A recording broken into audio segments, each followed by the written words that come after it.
Boa tarde, amigos. Sejam bem-vindos à nossa terceira aula de Direito Internacional Público. Espero que todos estejam bem. Uma breve retrospectiva aqui da nossa última aula. Nós tratamos das fontes do direito internacional, de acordo com o artigo 38 do Estatuto da Corte Internacional de Justiça. Lembrando que as fontes formais são os tratados, costumes, os princípios gerais de direito. Como o direito internacional não é engessado, ele é fluido, ele se desenvolve também com o transcorrer do tempo, novas fontes formais passaram a ser admitidas. O importantíssimo jus cogens, os atos unilaterais dos estados e decisões das OIs, das organizações internacionais, quando eu digo OIs. De acordo com o próprio artigo 38 também, existem fontes subsidiárias, entre elas a doutrina e a jurisprudência.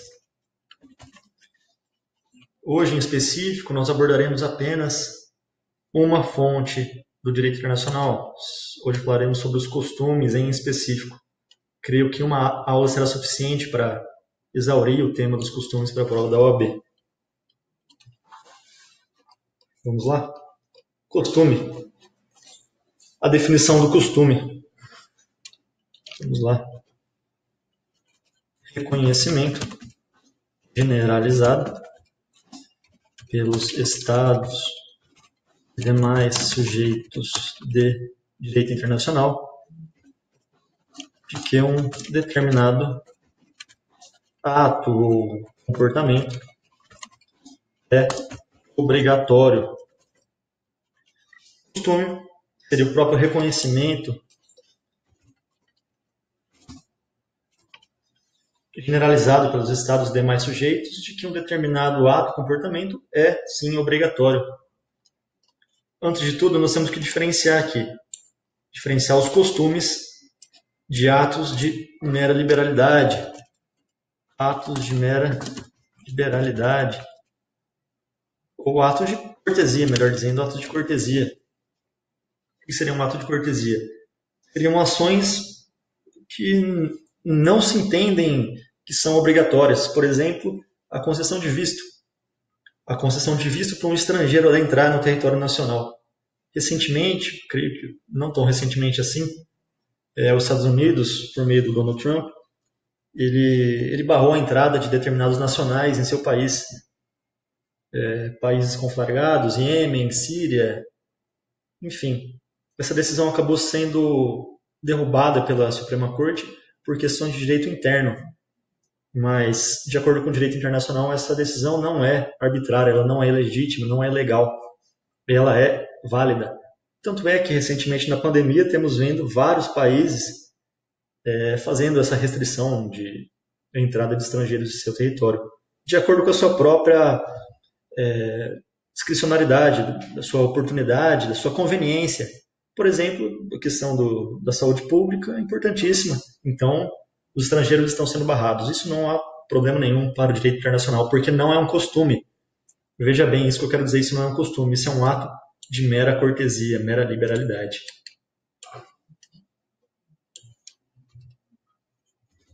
O Brasil, inclusive, o brasileiro, por meio do seu passaporte, consegue entrar em vários países. O passaporte brasileiro ele é muito valioso, tanto é que é muito falsificado, ele é muito visado pelas organizações internacionais do crime, as organizações criminosas internacionais. Pode pesquisar aí passaportes mais valiosos. Alemanha, Suíça, Estados Unidos, o Brasil vem logo atrás. O passaporte do Brasil realmente é muito valorizado, muito poderoso. Isso porque o Brasil tem uma tradição, desde o fim da ditadura, de ser um país muito cooperativo, muito colaborativo, muito amistoso, que não se envolve em querelas, não se envolve em brigas, em disputas, em atos de invasão, enfim. O Brasil sempre foi visto com bons olhos desde o fim da ditadura. Agora, pelo que temos visto, essa questão vem se revertendo e não sei se esse fato de o Brasil ser visto com bons olhos vai se manter. Enfim, uma digressão aqui, vamos voltar para o tema. Costume. O costume ele necessita de dois elementos para ter validade. Sem esses dois elementos não há costume. O primeiro deles é o elemento objetivo. Objetivo seria a prática reiterada de um ato, comportamento. Costuma existir uma prática, tem que ser reiterada, essa ação precisa ser repetida várias vezes. E qual seria o prazo para a formação de um costume? Essa pergunta aqui é muito interessante. Qual seria o prazo? Não há prazo. A Corte Internacional decidiu no caso Haya de la Torre,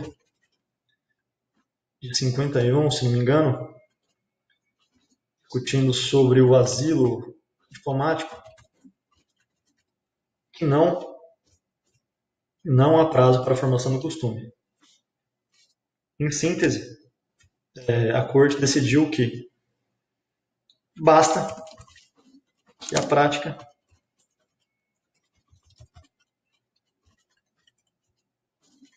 tenha se tornado geral e virtualmente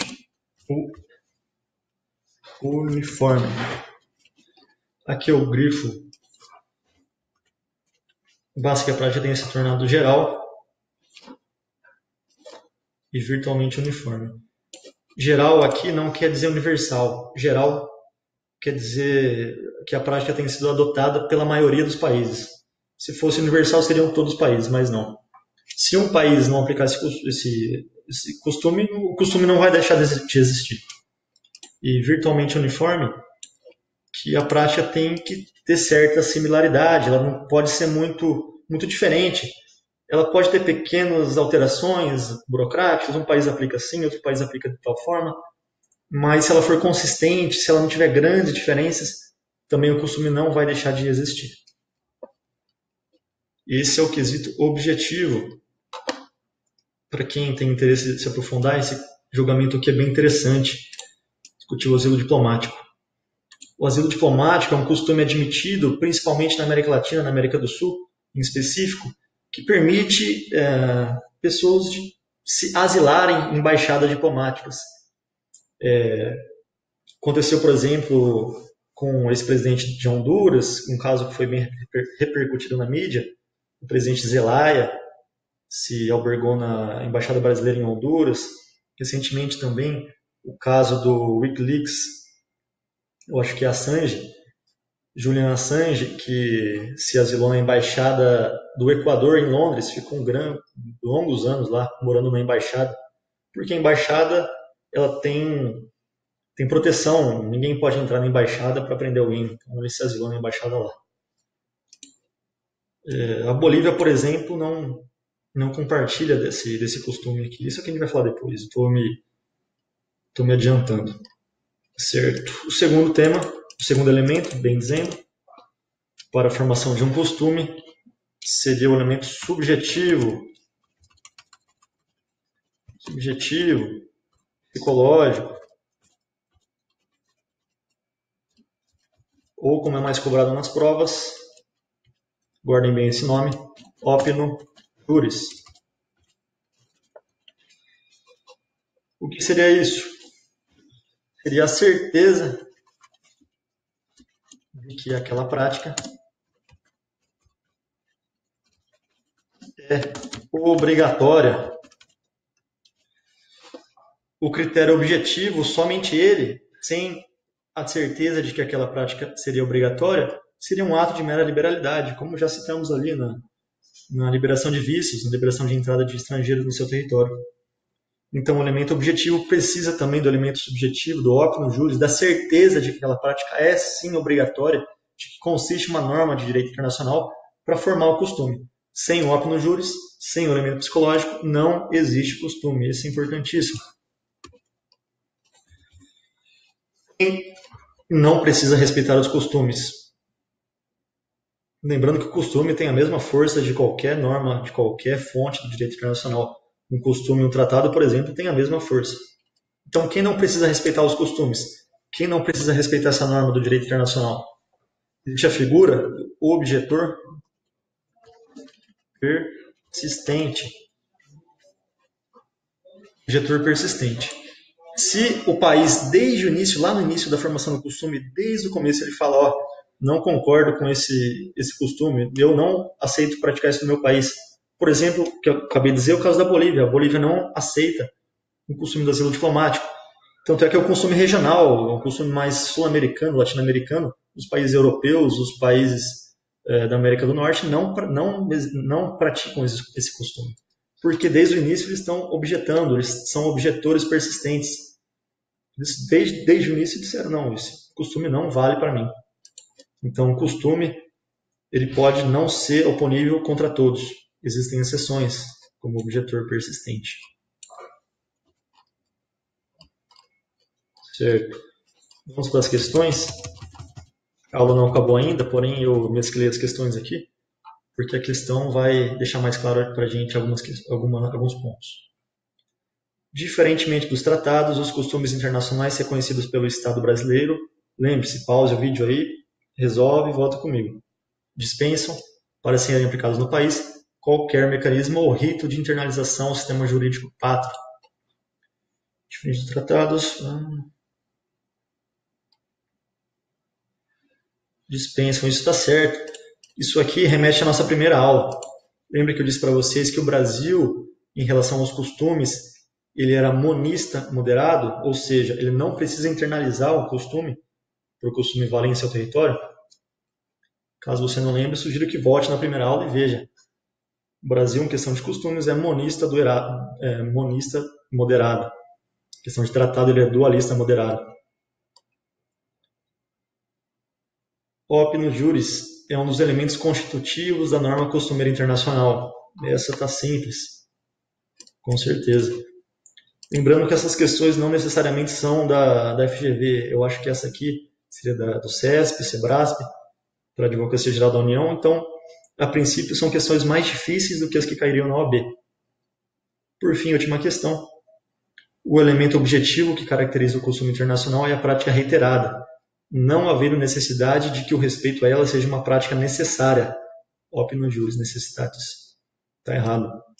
Como eu disse para vocês, o elemento objetivo sem o elemento subjetivo, sem opinus juris, não é nada. Então, o costume não estaria sendo formado. Seria um ato de mera liberalidade. Bom, encerramos a aula aqui. Espero que tenham gostado. Como sempre digo, caso parem dúvidas, entrem em contato comigo no e-mail, Instagram, vocês que sabem. E espero vê-los na próxima aula. Obrigado.